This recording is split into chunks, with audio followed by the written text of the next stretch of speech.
I traveled into a book with my bestie. She's the simp for the scheming second male lead, while I'm the stand-in for the Yandere villain. On the surface, we're both pining unrequited love, but behind the scenes, we're splurging like crazy together. After 3 years of living the high life, the real white moonlight female lead returned. Upon learning that both the second male lead and the villain would be infatuated with the female lead, my best friend packed a small bag and knocked on my door late at night. I've saved up enough money. What about you? Me? I'm still a bit short, but I can spend yours. So we both faked our deaths and ran away together. 3 years later, my best friend unfortunately ran into her ex-husband. I quickly said, "I'll cover for you. You run." But as soon as I turned around, I bumped into a solid chest. The Yandere villain unhurriedly untied his tie and bound my hands. You can talk about running away when you're actually able to. Hello, everyone. Welcome to my channel. Subscribe us to read wonderful novels every day. Now the story begins. Scott suddenly returned while Lena was showing me her newly purchased pink diamond ring. When that Scott-exclusive Maybach drove into the yard, Lena hurriedly pushed me. Quick, quick, hide. I felt like a frantic adulterer caught in the act and quickly hid in the wardrobe. No sooner had I hidden than Scott pushed the door open and walked in. Just moments ago, Lena had been happily flaunting her wealth, but now her eyes were slightly red, looking as if she had suffered a grief beyond words. Hearing Scott open the door, Lena gave a bitter smile and said, "So you still remember to come home?" Scott strode purposefully over to Lena. He looked down at Lena and said, "Maggie is missing." "Lena, I've told you. Maggie is just an ordinary girl I'm sponsoring. The feud between the Stanfords and the Whites should be directed at me. Don't involve innocent people." Lena understood, her eyes widening in disbelief. "You think I kidnapped her?" Scott closed his eyes briefly. "Maggie disappeared after calling you. I can't help but suspect you." The phone rang at that moment. Scott answered it, glanced at Lena. "Okay, I'll be right there." Scott turned and walked out the door. Lena rushed forward uncontrollably and grabbed his hand. "Scott, it really wasn't me." Scott's eyes were as cold as ice. "I'll investigate. Until the results come out, I won't see you again." Lena's tears fell instantly. "Can you leave tomorrow instead?" Her eyes were red, her tone pleading. "Today is our wedding anniversary. Could you just stay with me for one night?" Scott remained silent for 2 seconds before finally pulling his hand away from Lena's grasp. "Sorry. The police have a lead on Maggie. I have to go check it out." As the door closed, Lena cried out desperately, "Scott, come back." We stood in silence for 2 seconds together, listening to Scott's footsteps fade into the distance. "Oh my God, he's finally gone." Lena wiped the tears off her face and let me out of the wardrobe. I marveled. "Damn, sis. That was some killer acting." Lena rolled her eyes. "Cut the crap. Things are looking bad. We need to figure something out. The female lead has already appeared and started causing trouble. My partner has begun tormenting me, and yours probably isn't far behind." I said, "What do you mean?" "We have to run," Lena said firmly. "If we don't run now, we might earn this money but not live to spend it." Both Lena and I are transmigrated into this book. She is the devoted follower of the scheming second male lead Scott, married to him through a family alliance. After 3 years of marriage, Scott remains cold as ice toward her. I, on the other hand, am the stand-in for the Yandere antagonist Victor. Victor has kept me in his villa for 3 years, solely because my appearance strikingly resembles his youthful white moonlight. Regarding our respective roles, Lena and I have no particular dissatisfaction. After all, the Stanford family hails from political circles with a formidable background. No one dares to offend them, and Victor dominates both the underworld and legitimate circles, stopping at nothing. A mad dog everyone fears. If there's one common trait, it's wealth. Immense wealth. For the past 3 years, Lena and I have been putting on a show of unrequited love and heartbreak while secretly spending lavishly and having the time of our lives. But now the situation has changed. The female lead Maggie has returned. According to the plot, Lena's husband Scott is Maggie's most loyal protector. As for my boyfriend Victor, it goes without saying, Maggie is his unattainable love. He would slay gods and Buddhas for her, even trade his own life for Maggie's happiness. If we don't leave now, it'll be too late, Lena said. Maggie is no pushover. She deliberately called me, then disappeared, making Scott think I kidnapped her. Scott is one thing. At worst he'll just give me the cold shoulder. But Victor, that lunatic is capable of anything. I shuddered. That's right. Back when Victor took me to one of his gatherings, just because some guy glanced at my chest a few times, Victor had his legs broken and threw him into the open sea. I'm just a stand-in. Yet Victor went that far off the deep end. If he really thinks I hurt his beloved Maggie, even 8 lives wouldn't be enough to make up for it. Go. I must go. Hurting my feelings is one thing, but threatening my personal safety is absolutely unacceptable. Lena saw my determination and asked, "Have you saved up enough money?" I shook my head. No. But I know you must have saved enough. And I plan to spend yours. Lena. Fortunately, she's my best friend. Lena was already prepared to support me. After confirming that the funds were sufficient, we began discussing our escape plan. After discussing all options, only one plan seems feasible. That is, to fake our deaths. There's no other way. Over these 3 years, Lena and I have become the closest women to the 2 most powerful figures in City J. We know too many secrets of the Stanford and Stewart families. Even if Scott and Victor let us go, City J has too many other eyes watching us. Who dies first? I asked Lena. She said, "Me first. You later." Why can't I die first? I protested. I'd rather go first. As everyone knows, the one who dies later has to clean up the mess left by the former. Lena said, "Rock, paper, scissors." She won. I said, "Best 2 out of 3. She won again. I snapped angrily. Fine. Fine. You go die first." Lena strutted off triumphantly to make her death preparations. I went home to pack my things. The most valuable items were all hidden in the basement. But I never expected that as soon as I entered the basement, someone blindfolded me. Victor used his tie to cover my eyes and whispered in my ear, "Where have you been?" There was a faint smell of blood on him. I couldn't tell if he had just killed someone. Even after 3 years, I still instinctively feel a bit afraid of Victor. My voice trembling slightly. "I went to buy you a gift." I opened my hand, revealing a silver brooch shaped like a rose resting quietly on my palm. It wasn't anything particularly expensive, but Victor seemed genuinely happy. He picked me up and placed me on the piano. "What would you like to hear today?" I obediently replied, "I love whatever you play." 10 years ago, Victor's father hated his son so much that he locked him in a mental institution. Victor was abused and electrocuted daily, and he contemplated suicide countless times, until he discovered a rose garden in the mental hospital, where there was an abandoned piano. He played the piano there every day, and a girl would come to listen outside the wall. That girl was Maggie. After I came to Victor's side, Victor planted a garden of roses for me. He had me wear a white dress while listening to him play the piano. Today, Victor's playing seemed restless. Midway through, he abruptly stopped with agitation, grabbed my calf, and pulled me, sitting on the piano, into his embrace. I landed heavily on the keys, the chaotic notes drowning out my startled gasp. Victor started kissing me, his kisses aggressive and possessive, his breath as chaotic as his emotions. He said, "Next time, don't leave without my permission."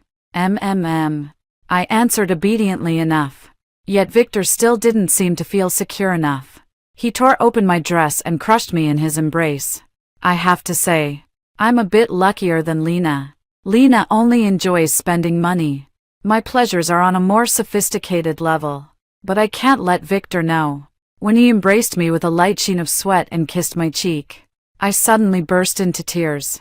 Victor kissed away my tears and asked in a low voice, "Why are you crying?" I said, "Do you love me?" Victor's expression turned slightly cold. For the past 3 years, he has granted almost every request of mine, spoiling me to no end. But when it comes to status, both of us have tacitly avoided mentioning it. I'm just a substitute. Apart from looks, the most important quality for a substitute is knowing one's place. Pestering a sugar daddy about how much genuine affection he has is an extremely immature behavior. Victor remained silent. Silence was already the best answer. Yet, immature as I was, I pressed further. "Victor, am I your favorite woman?" Victor stood up and put on his clothes, watching him about to leave. My tears fell. "Where are you going?" Victor paused. He turned back, his expression cold, as if the person who had been passionately intimate with me moments ago wasn't him. "Natalie, you've crossed the line. A canary has no right to ask about its patron's whereabouts. I've been doing well these past 3 years." Yet, as if unwilling to give up, today of all days, after Victor left, I called him many more times. He rejected every single call. I breathed a sigh of relief. Great. Victor is going to give me a little punishment. Then for at least 3 days, he won't answer my calls or come to this villa to see me. This significantly increases the safety of fleeing. I quickly gathered my valuables and secretly moved them to a safe place. Late at night, Lena came to me.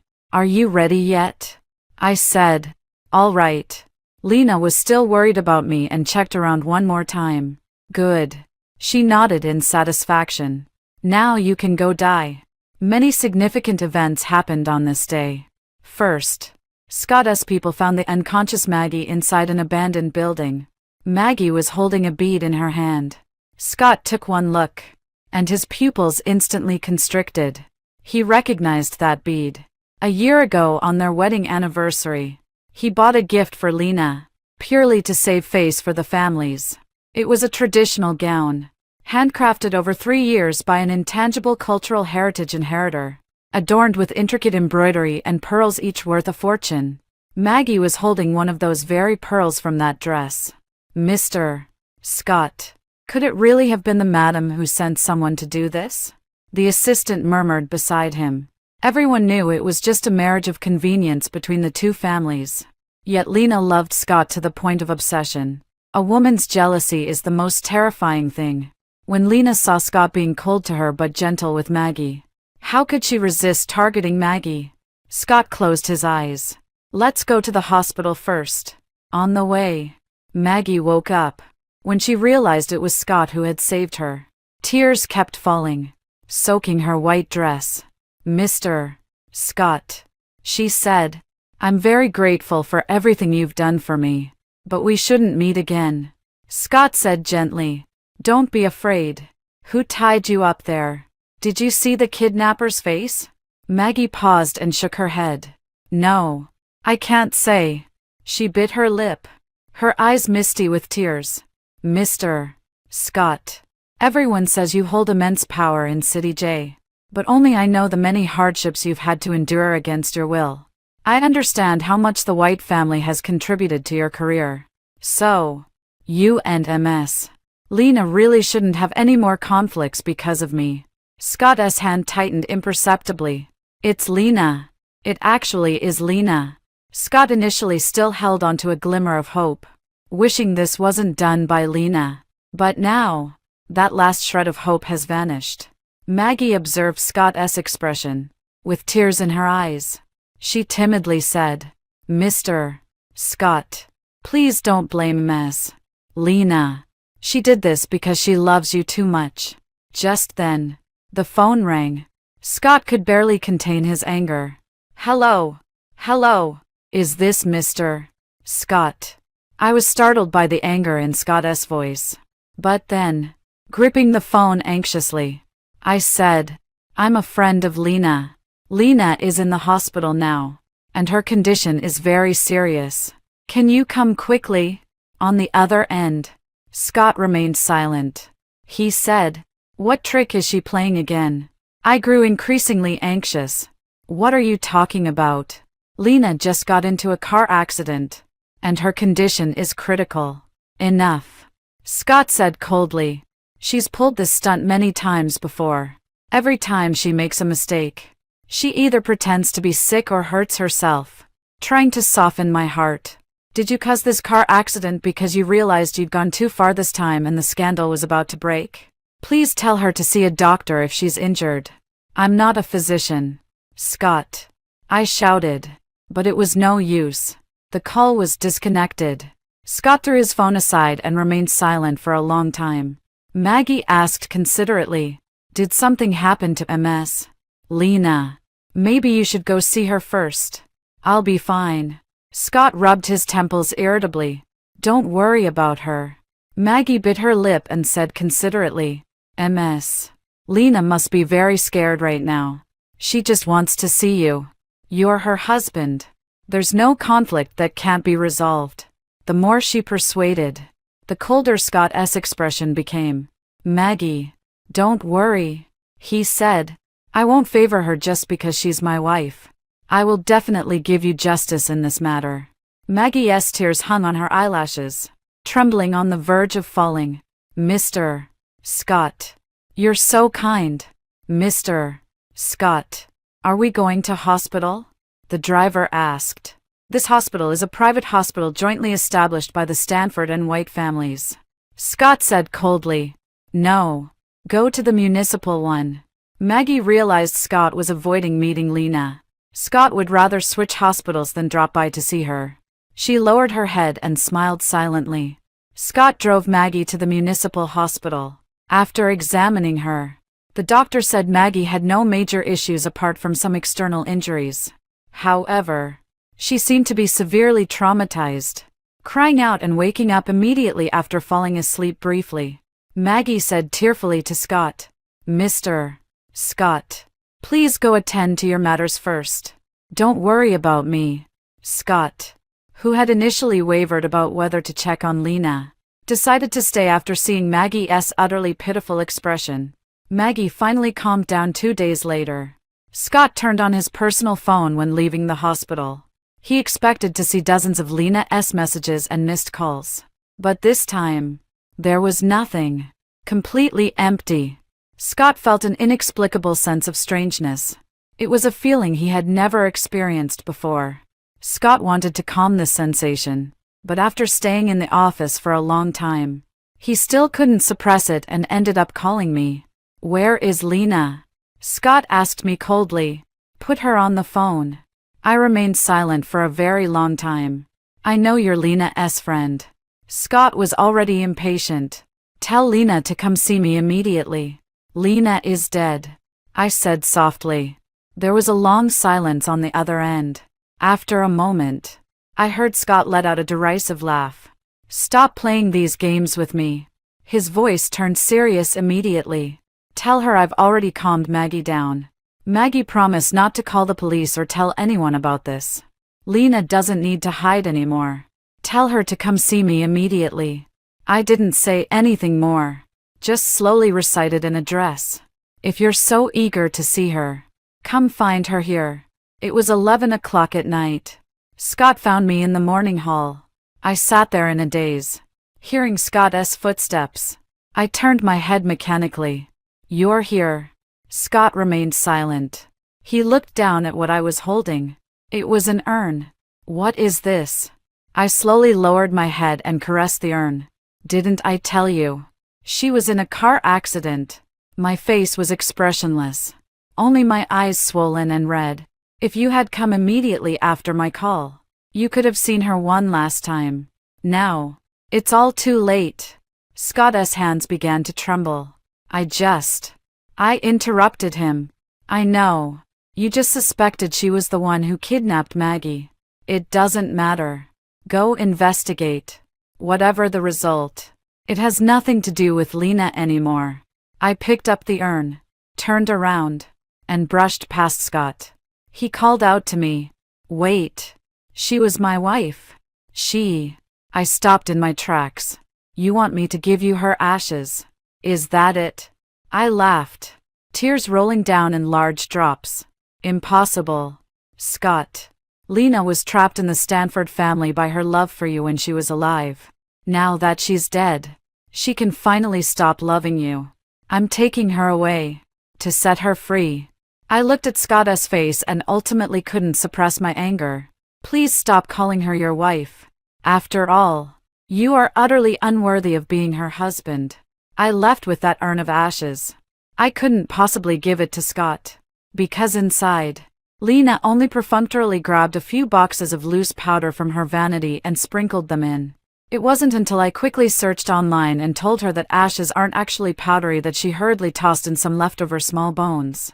I walked to the riverbank and scattered those loose powders and rib bones into the river.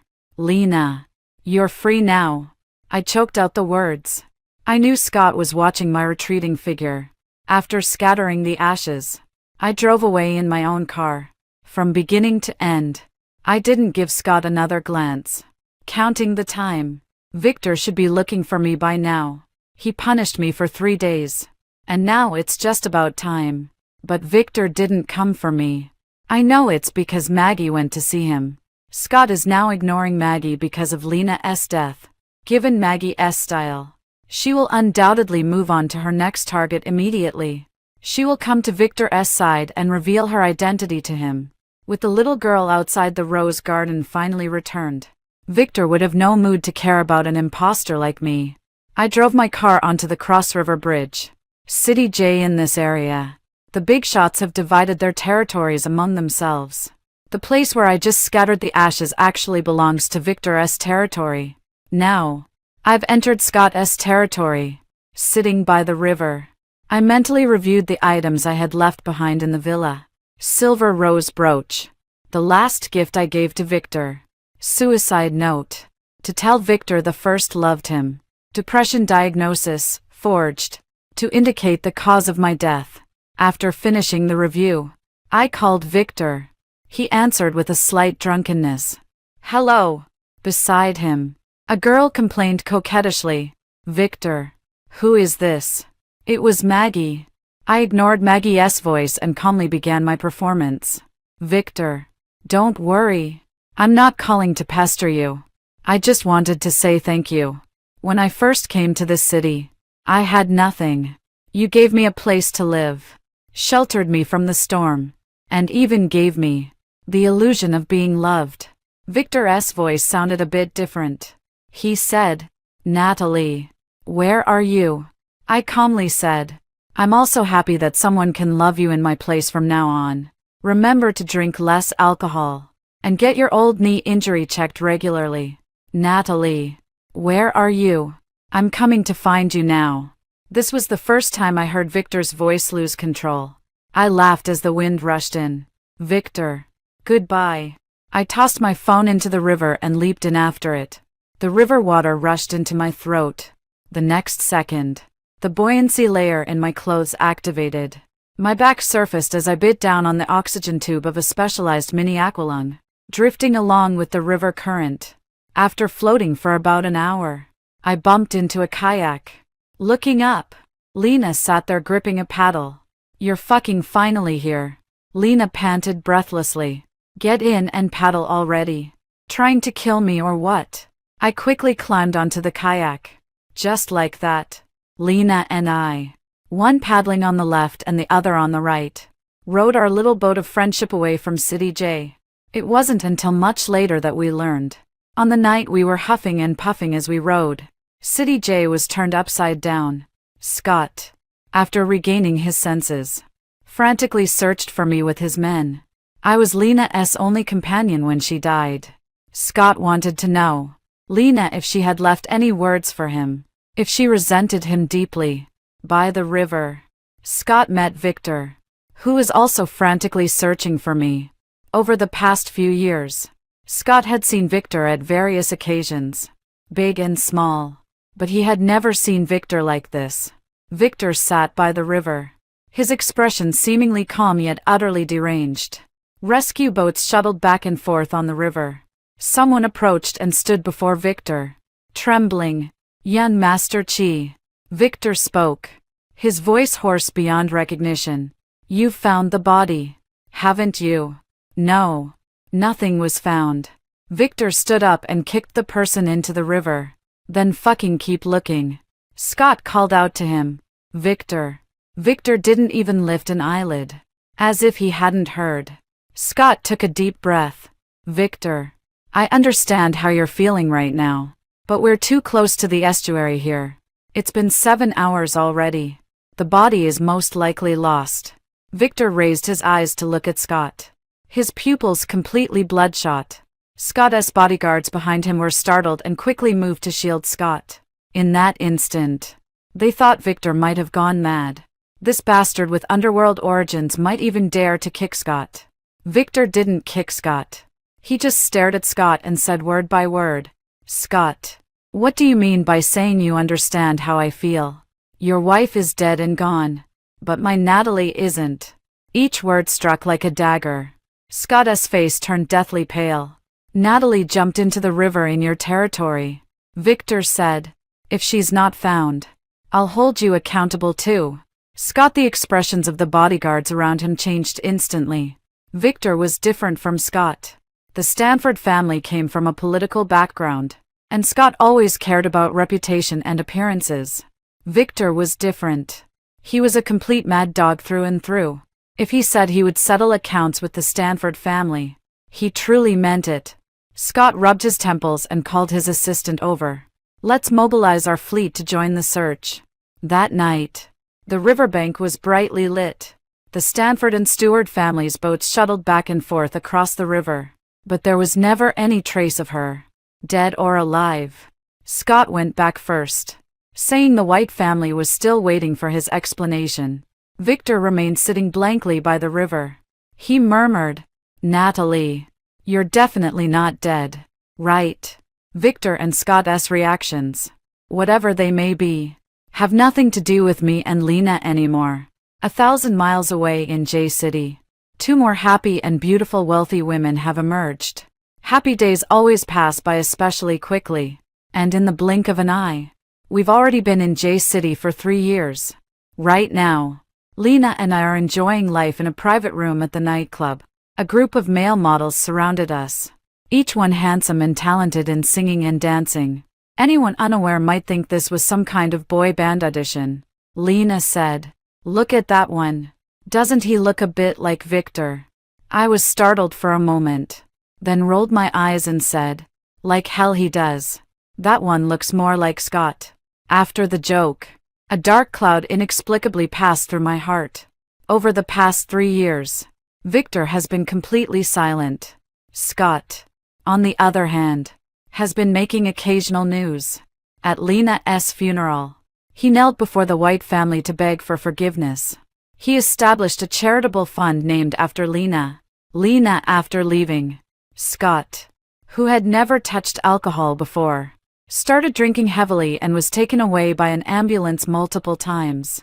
As for Victor, there was no news from him at all. From beginning to end, I should be happy about this. It proves that I was indeed an insignificant stand-in to him, and my death would mean nothing. But for some reason, there's always a tense string of unease tugging at my heart. Fortunately, the 2 mixed-race models by my side were quick to read the room and immediately stepped forward to showcase their talents. Sister, both of us can flex our pectoral muscles. You judge who can do it faster. I got intrigued. All right, I'll be fair and impartial. Over there. Lena rolled her eyes at me. Vulgar. She then turned to the male models and said, come on. Stretch out your hands. Let me read your palms. Over the past 3 years, the emptiness of having more money than she could spend led Lena to become obsessed with the occult.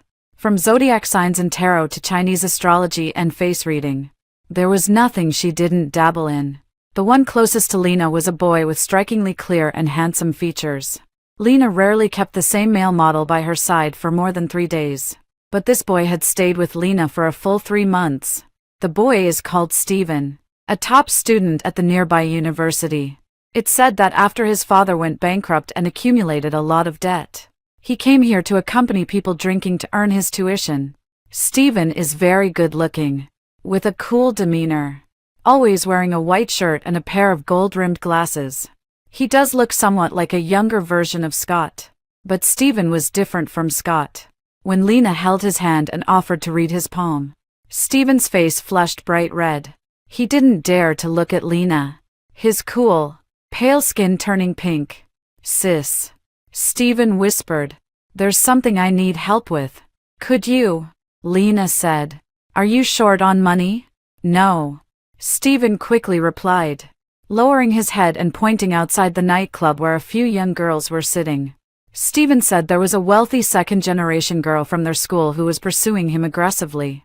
He didn't want to agree, wishing only to focus on his studies. But the girl wouldn't believe him and waited outside the nightclub every day for him to finish work.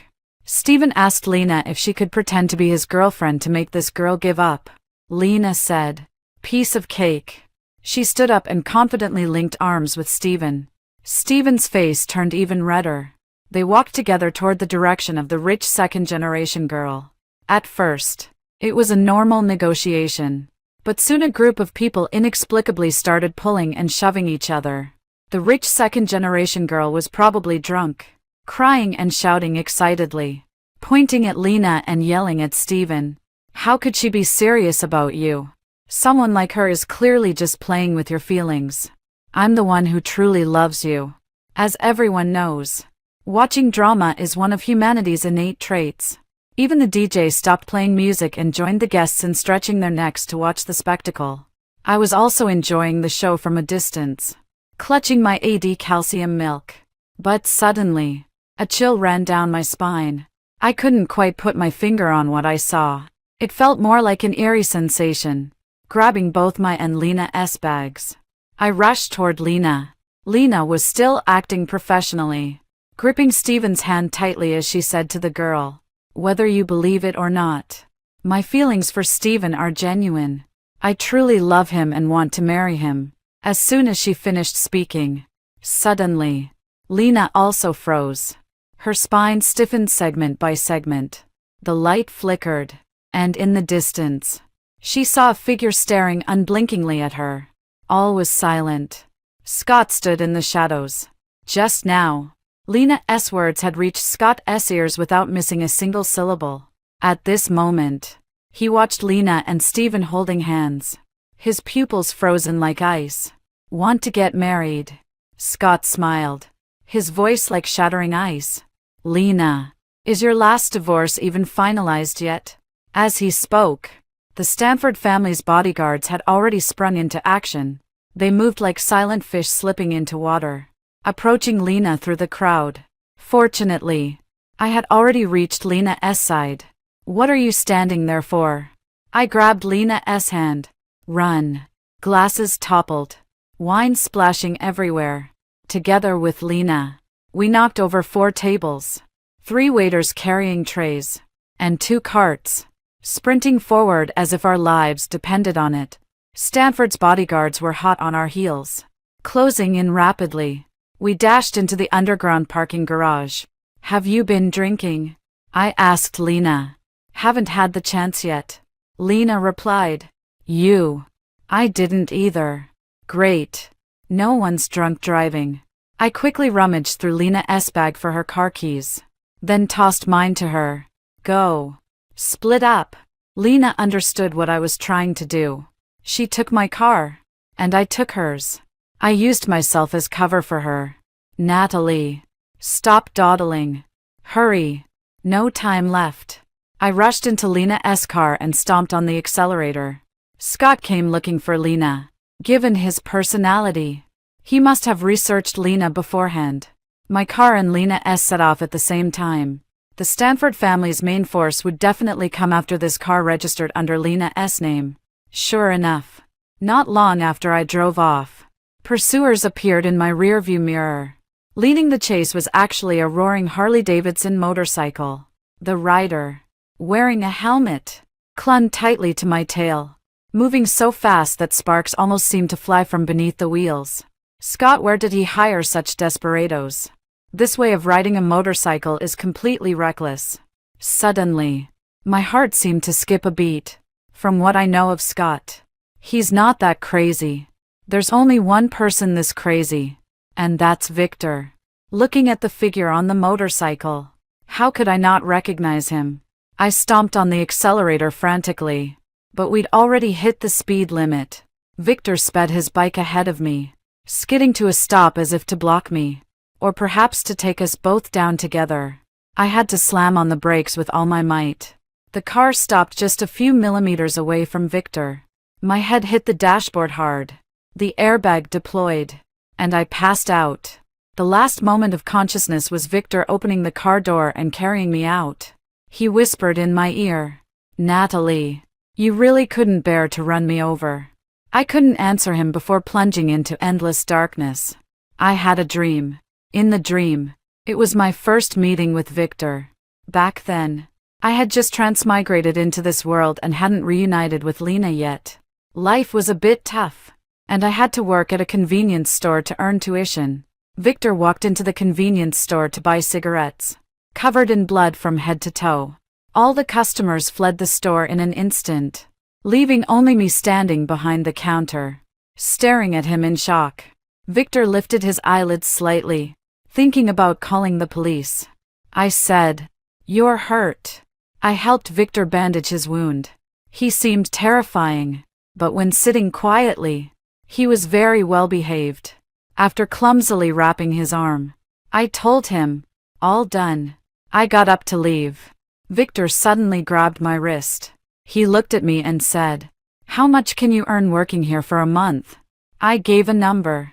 Victor immediately quoted a price that was almost 100 times higher. I froze. "So much money. Then what do you need me for?" Victor looked at my stunned expression and suddenly grinned with a roguish charm. "To fall in love. Would you be willing?" I gazed at his blood-stained yet impossibly handsome face under the light and thought, why wouldn't I be willing? For the next 3 years, Victor was as unpredictable as the weather, like a mad dog, and only I knew how to smooth his ruffled fur. He remembers all my preferences. I dislike the smell of smoke, so he never smoked in front of me again. I'm afraid of the cold, so he would cancel all his plans in winter to take me to hot springs. I'm vain. So on my birthday, he set off fireworks all night, letting the entire city know that Natalie is turning 21 today. Under the fireworks that night, Victor held me tight. "Natalie, promise me you'll stay with me forever." Tears of emotion streamed down my face. "I promise." "Victor, why don't you propose right now?" "I'll say yes to that too." The fireworks in the night sky faded away. I woke up, the damp chill in the air telling me this was the basement. My hands were tied, and I instinctively struggled. I only struggled once before someone pressed down on my shoulders from behind. "Natalie, you can't escape." Victor untied his necktie and deftly knotted it around my hands. He wore a black shirt with a silver rose pinned to his chest. Such cheap jewelry seemed somewhat unworthy of his haute couture, but I recognized it. This was the last gift I had given Victor. Victor adjusted the knot and reached for the medicine nearby. "You're hurt. You need medicine," he said. I struggled desperately, yet Victor pinned me down. He tied me up securely, his bony fingers wandering over my body. In 3 years, Victor had learned every sensitive spot on my body. My entire body was trembling, my forehead damp with sweat, and tears of physiological response streamed down uncontrollably. Victor gently pressed his forehead against mine, just as he had countless times before, kissing away my tears. "Why are you crying?" I said. "Victor, could you let me go first? I need to save Lena. I don't know if Lena managed to escape. The worst-case scenario is that she's also fallen into Scott's hands." Victor said quietly. "What did you say?" "I didn't hear you clearly." I said, "Can you let me go?" Before I could finish, Victor silenced all my words with a kiss. I bit him desperately, and the taste of blood instantly spread in my mouth. But Victor seemed completely unfazed by the pain. After what felt like an eternity, he finally released me, wiping the blood from the corner of his lips with his thumb. "Natalie, you've changed. You used to be so well-behaved. never biting anyone before. He smiled, affectionately ruffling my hair. But it's fine like this now too. I love every version of you. Victor has imprisoned me. Most of the time. He personally stays with me. If he has unavoidable matters to attend to, over 20 bodyguards will stand guard outside together. There was no clock in the basement, and I had no idea how many days had passed. All I knew was that I had stopped eating and drinking. When Victor returned, I was already very weak. He grabbed my chin and forced the nutrient solution into my mouth. But within minutes of him feeding it to me, I would vomit it back up. Victor was furious. He untied the ropes binding me and pinned me against the wall. Do you hate me this much? Days without food or water had left me with no strength to resist Victor. I mechanically repeated, "Let me go. I need to save Lena." Victor released me. "Eat your meal properly, and I'll take you to see Lena." I abruptly raised my head, a glimmer of hope lighting up in my eyes. "Do you know Lena's whereabouts?" Victor absent-mindedly helped me change clothes. She's dying. Lena is dying." Those words made me burst into tears, my tears falling onto Victor's body. He straightened up as if scalded. Victor left me crying and went out. Half an hour later, he returned and picked me up. I struggled desperately. He held me down. "Don't move. I'll take you to see Lena." In Victor's car, I learned what had happened. That day, under my cover, Lena managed to escape. But this couldn't be considered a successful escape, because Scott had someone take away Stephen. When I was Victor taken to the seaside, Stephen was tied to a crane, suspended high above the ocean. If the crane released its hold, he would immediately plunge into the churning, white-capped sea. Scott used this method to force Lena to appear. Lena has arrived. At this very moment, she stands on the edge of a high cliff, just one step away from plunging into the sea. Compared to Scott's madness, Lena appears remarkably calm. She said, "Just throw him down. If he falls, I'll jump right after him." Scott stood dozens of meters away from Lena. He wanted to walk towards Lena, but for every step he took forward, Lena took a step back. The sea was right behind her. Scott didn't dare move. He stood there in silence for a long time. "Are you serious? Do you love him that much?" Scott was referring to Stephen. Lena didn't speak. Scott remained silent for a long time, as if he had much to say, but in the end only uttered one sentence. "Maggie is already dead." Lena's gaze remained unperturbed. Actually, both she and I already knew about this matter. After we left City J, Maggie also went missing. It was Victor who locked Maggie up. The Stewart family used some interrogation methods commonly employed by gangs. Maggie simply couldn't withstand them. In less than half an hour, she tearfully confessed that the kidnapping incident was staged by herself. "He's the second male lead. He should always loyally protect me, even if he marries another woman. His heart can only have me." Perhaps having lost her sanity in the end, Maggie shouted. Victor couldn't quite understand and couldn't be bothered to listen. He had people gather the surrounding evidence, packaged it together with Maggie's testimony, and made 2 copies. One was sent to Scott, and the other was delivered to the White family. This move of his directly severed the relationship between the 2 families. The White family, upon learning that Scott had caused the death of Lena for such an unworthy woman, immediately terminated all cooperation with the Stanford family. Yet Scott couldn't even spare a thought for these matters. He hated himself more than the White family did. Of all human emotions, regret is the most terrifying. Regret can morph into any other emotion, be it rage or hatred. Victor chose this very moment to hand Maggie over to Scott. He said, "Killing her would dirty my hands, so I leave her to you." Maggie was tortured by Scott for 3 months before finally escaping. She fled to her own home, hoping to find her man. The long-feuding Stewart family and Stanford family surprisingly found themselves on the same side. The second male lead and the antagonist formed an instant alliance, joining forces to eliminate the male and female leads. All of this, Victor also told me in the basement. Both Lena and I reacted almost identically. There's no response. Scott saw Lena remain silent and whispered urgently, Maggie is dead, and no one will stand between us anymore. So, will you come back with me? Lena smiled. She sat down at the edge of the cliff. The sea breeze rustled her red dress. Like a fiercely blooming flower at the cliff's edge. Radiant to the extreme. Without the slightest hesitation, Lena spoke. No. The sea wind howled between the two, making even a distance of a dozen meters feel like the ends of the earth. Perhaps the wind was too strong. Scott's eyes turned red. This was the first time I saw the always aloof Scott yield. He said, Lena, I know I've wronged you. Would you rather die than forgive me? Lena raised her eyes. Her gaze was calm. Scott, there's nothing to forgive between us. I was your wife for 3 years and enjoyed many benefits. In that sense, I should thank you. Lena's tone was as polite as if she were addressing a stranger. Scott suddenly burst into tears. He said, Maggie told me one thing before she died. She said you and she were the same kind of person. So, those 3 years were all fake. Right. A question without context. But Lena understood. Scott was asking her if she had never loved him.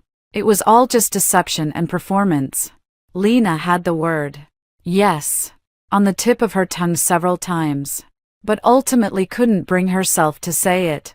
Finally, she smiled, tears falling into the wind. How could that be, Scott? Damn it. I'm not a professional actress. If I could act that convincingly, it's only because I really loved you. Scott's expression changed in an instant. His face was as pale as porcelain, as if it might shatter the next second. Lena smoothed her skirt with a laugh, her eyes glimmering with memories. When I first arrived, my family made me attend a ball, and I knew nothing, feeling utterly embarrassed. To make matters worse, my stepmother and stepsister had tampered with that dress, causing it to split open with a huge tear during the ball. No one helped me. Everyone was just waiting to see me make a fool of myself. Lena looked at Scott. You were the only one who took off your suit jacket for me, then reached out your hand and asked if you could invite me to dance. All the girls there that day envied me. My stepmother and stepsister were so angry their eyes turned red. Lena smiled as she wiped away tears. So when I found out I was going to marry you, I was really happy. I tell myself, it's okay if you don't love me enough. I'll just love you more. As long as you don't abandon me, I'll stay with you forever. Scott's body swayed unsteadily in the sea breeze. If not for the bodyguard supporting him, he seemed on the verge of collapsing any second. Lena didn't look at Scott. She gazed at the boundless sea. Her voice soft.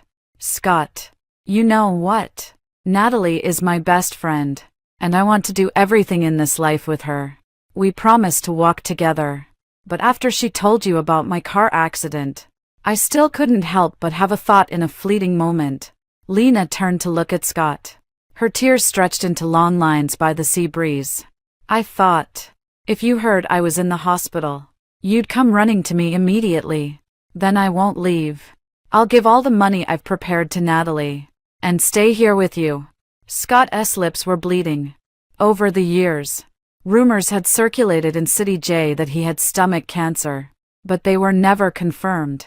Lena didn't see it. She raised her head and looked at the hanging Stephen.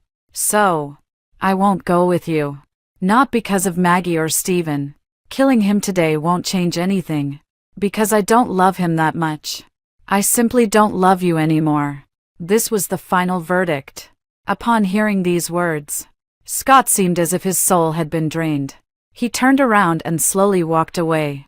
His shirt billowed emptily in the sea breeze. The bodyguards followed after him.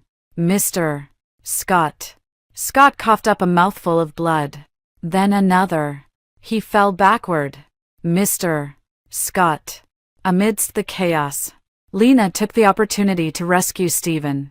She spotted Victor's car in the distance, and me sitting inside it. Natalie. Lena went berserk. She immediately understood what was happening and rushed over to save me. Victor did not give her a chance. He held me in his arms and said to the driver, "Turn around." The car sped away, leaving Lena far behind. Lena had obviously called the police. As the car raced down the highway, we could hear the distant wail of police sirens behind us. The driver's expression changed in an instant.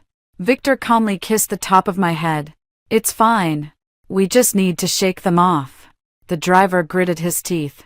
He didn't dare to advise, but he had no choice.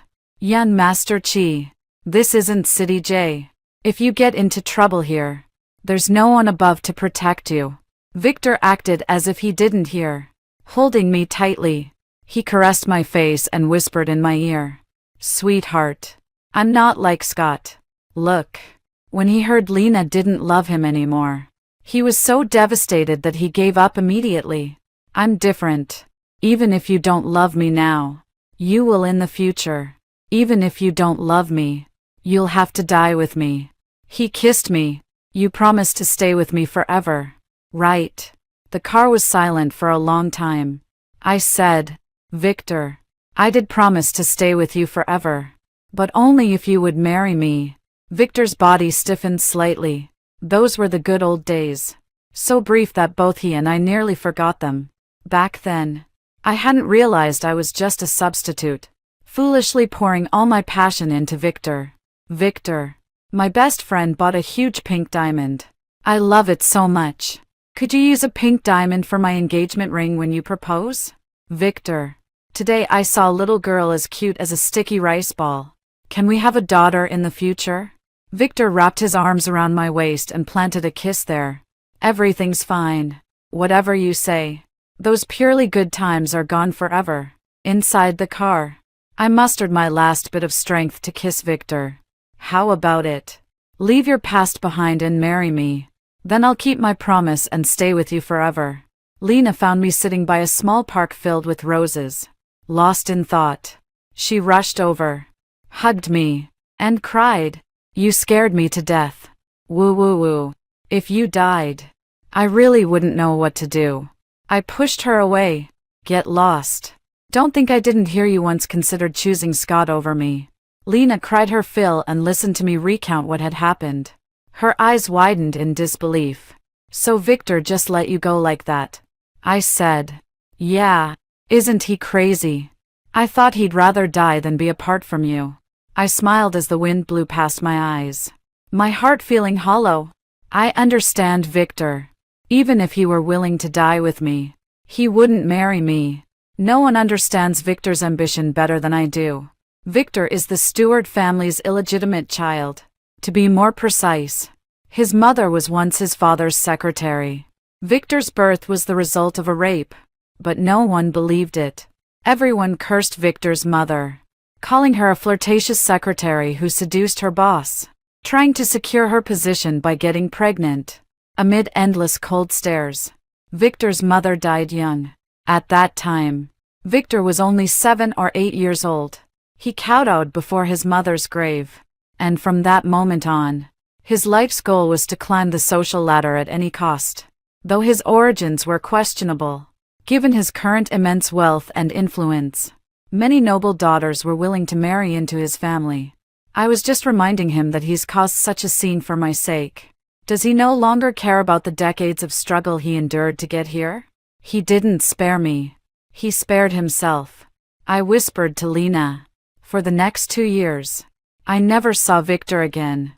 It was as if this person had completely vanished from my life.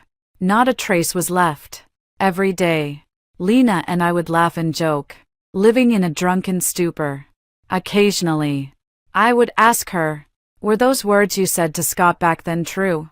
Or were they just to save Steven?"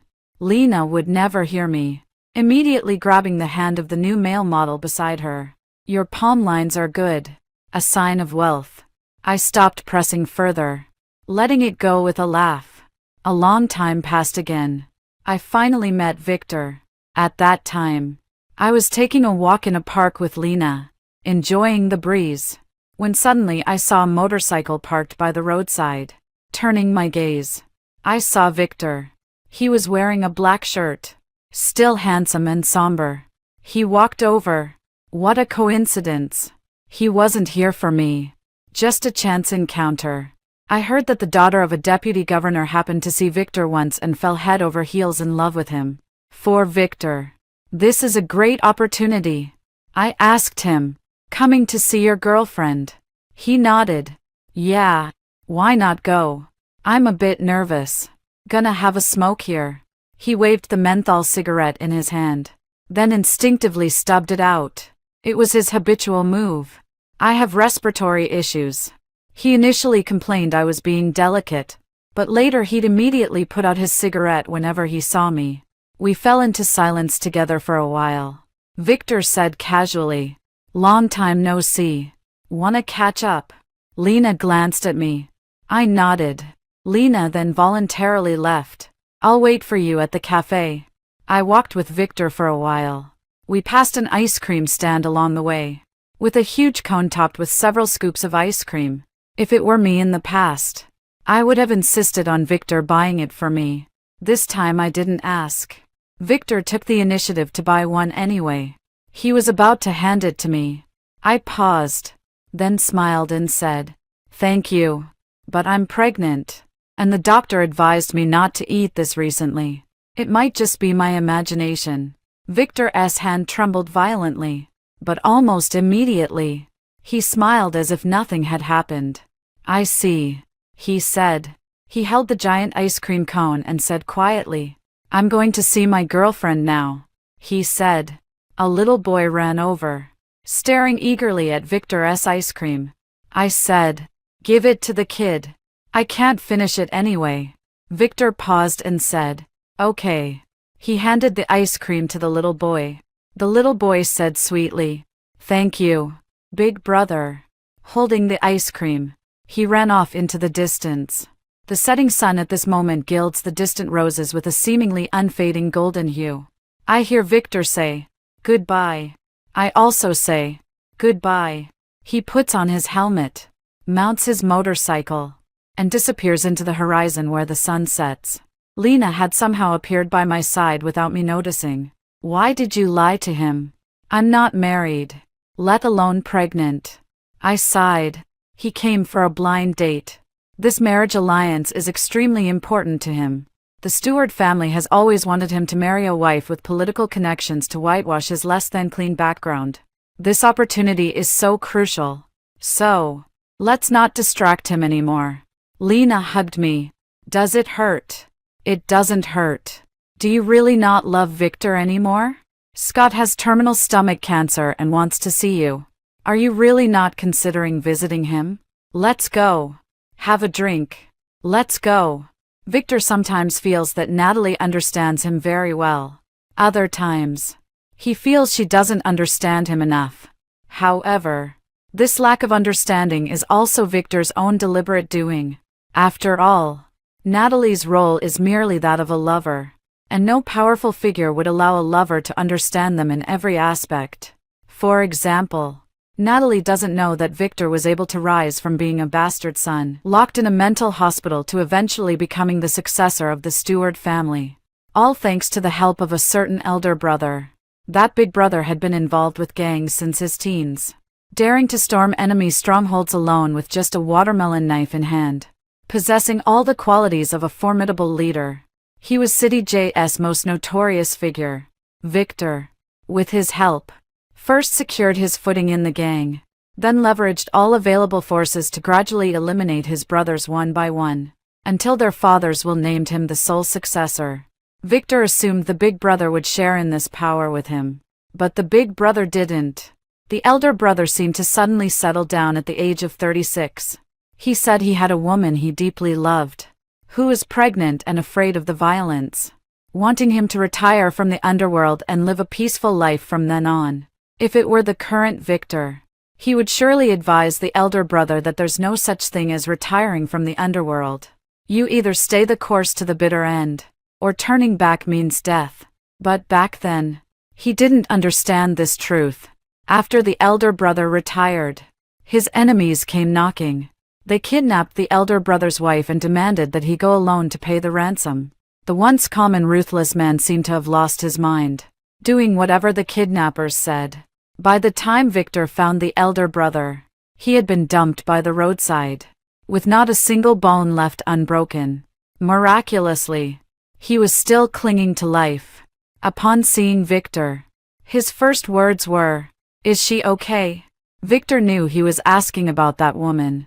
After a pause, he said, "It's nothing." Only then did the elder brother feel relieved. He looked at this young man whom he had personally trained and left his final words of guidance. "Brother, remember my words. If you want to climb higher, you can't have any weaknesses." When a man truly and sincerely gives his heart to a woman, others call it true love, but in our line of work, it's called a fatal weakness. Don't tell your sister-in-law about my death. Just say I fell for another woman, left her some money, and told her not to come looking for me. Victor nodded in agreement, and with that assurance, the boss died peacefully. Victor stood in prolonged silence before the boss's corpse. He lied to his elder brother. The enemies had left no survivors at all. The elder brother's wife was also dead, her body lying just a few dozen meters away from him. Just moments ago, Victor had shielded her with his own body. Victor arranged the funeral for his elder brother and his wife, then slaughtered the enemy's entire family. For nearly a decade to come, Victor held firmly to his elder brother's words. He climbed higher than his elder brother. He couldn't afford any weaknesses. Rumors spread that the girl who listened to him play piano outside the mental hospital was his unattainable love. Victor couldn't help but laugh every time he heard it. How ridiculous. He was someone who dared to raise a knife against his own father. How important could a little girl, who merely listened to him play piano twice outside, possibly be? But he was happy to let the rumors spread. Isn't it better to have a false weakness than to have none at all? Moreover, Victor would think that if the outside world believes he loves that so-called white moonlight, then Natalie would be even safer. Natalie has been with Victor the longest among all women. Victor remembers his elder brother's words. Women can be kept, can be played with, but must never be loved. Victor never expected to fall into this trap. For 3 years, he had deluded himself into avoiding this question, until Natalie asked him at the height of his passion, "Do you love me?" Victor was on the verge of blurting out, "Yes." He immediately came to his senses, feeling a bone-chilling fear. The shattered bones of his elder brother and the corpse of his pregnant wife not far away appeared before his eyes like a nightmare. Victor stood up, unable to face this reality. He could only flee in panic. He knew that behind him, Natalie was crying. She was very quiet, crying almost without a sound, but his heart ached with each sob. Victor felt like he was finished. He felt the need to detach, to break free. He couldn't see Natalie again until he was sure he could remain indifferent. He stayed away from the villa for 3 days and met Maggie to distract himself. He grew impatient with Maggie's reminiscing. The only thing that interested him was her relationship with Scott. It is said Scott repeatedly abandoned Miss Lena for this girl. Then perhaps he could indirectly control Scott by manipulating this girl. Just as Victor felt his heart truly belonged to his career, Natalie died. Victor sped all the way there on his motorcycle, nearly plunging both himself and the bike into the river. The elders of the Stewart family were absolutely furious. Victor's actions rendered years of meticulous planning futile. Previously, they had gone to great lengths to cleanse Victor's tainted background by lining up numerous noble daughters as potential marriage candidates.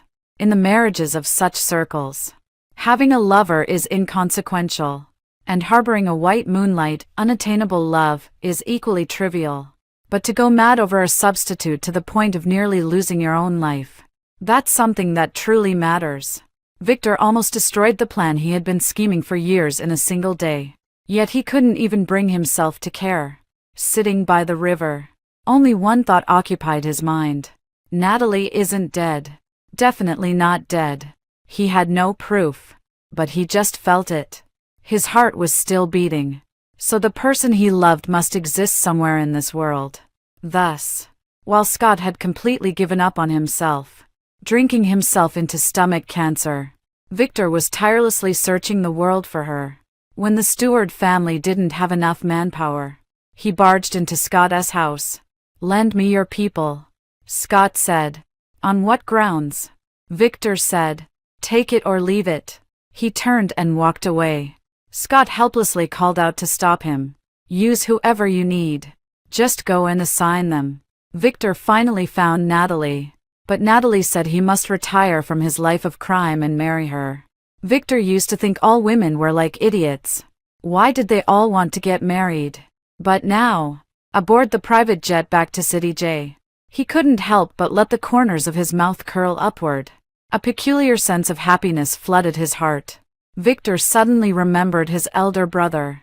This time, he didn't recall his brother's shattered bones.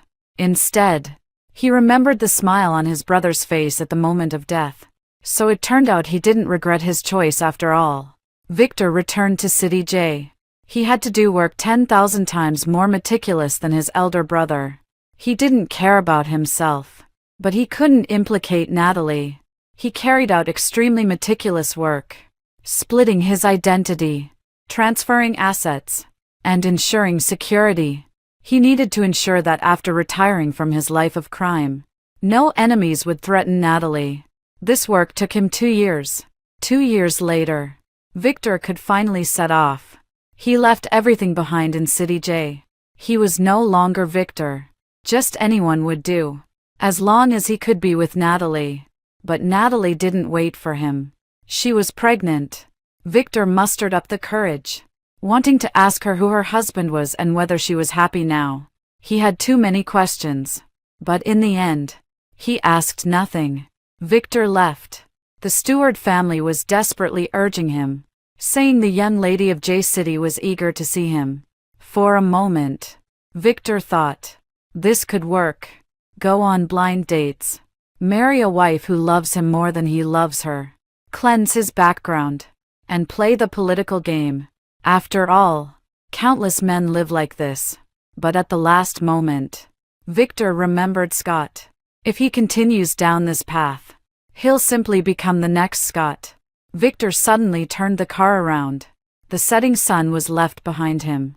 The evening breeze outrun. He was no longer a youth, uncertain if he could ever catch up to the girl he loved again. But he drove in the direction where the girl was, never looking back. The little boy, holding an ice cream, hopped and skipped his way to a little girl. A very handsome big brother and a very pretty big sister gave this to me, the little boy said, puffing out his chest. Here, you can have it. The little girl took it and asked, why are you giving it to me? The little boy said, don't ask so many questions. Just eat it. She took a bite of the ice cream and suddenly let out a cry. The ice cream had melted. A small silver rose brooch fell out of the cone. On the tip of the brooch's tail hung a massive, sparkling pink diamond ring. The little boy held the rose brooch. The little girl held the ring. They turned to look back together. The sun has already set, leaving only a garden of roses blooming boundlessly. The end.